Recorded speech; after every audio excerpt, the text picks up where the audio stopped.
নতুন দল হিসেবে এনসিপির ইশতেহার ঘোষণাকে স্বাগত জানিয়ে বিশ্লেষকরা বলেছেন, সেকেন্ড রিপাবলিক ও নতুন সংবিধানের ধারণা দলটিকে বিতর্কের মুখে ফেলতে পারে।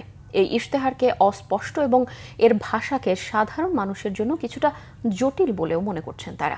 নাবিল জাহাঙ্গীরের রিপোর্টে বিস্তারিত। রাজনৈতিক দল হিসেবে আত্মপ্রকাশের 5 মাস পর 24 দফা ইশতেহার ঘোষণা করেছে জাতীয় নাগরিক পার্টি এনসিপি। জুলাইয়ের আকাঙ্ক্ষা বাস্তবায়নে নতুন বাংলাদেশ গড়ে তোলাই লক্ষ্য দলটির। একটি বৈষম্যহীন বাংলাদেশ গঠনের প্রত্যয়ই আমাদের প্রেরণা।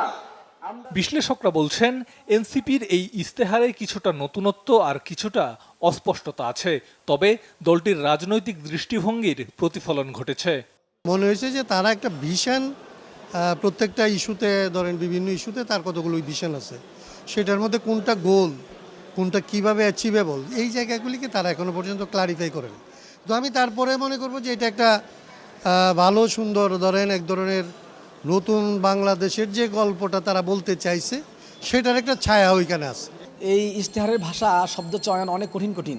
আমরা সবসময় দেখেছি যে আমরা যত কঠিন ভাষায় বলি না কেন, যত কিছু বলি না কেন, যত সমস্যায় দেখি না কেন, এনসিপি কতটা সাধারণ মানুষকে কানেক্ট করতে পারবে, সাধারণ মানুষের মধ্যে ক্যাম্পেইন করতে পারবে, তাদের সমর্থন সংগ্রহ করতে পারবে, সমর্থন ভিত্তি পাবে, ততই কিন্তু এই ইশতেহারের গুরুত্ব বাড়বে।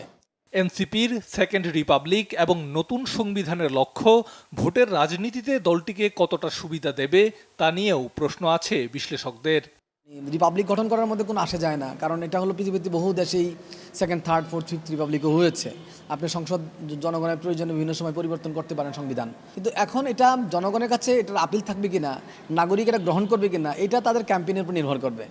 সেকেন্ড রিপাবলিক বলতে কি সেইটা তারা এই ঘোষণাতেও পরিষ্কার করে নাই। এইটা বরং একটা তর্কের জায়গা তৈরি হলো।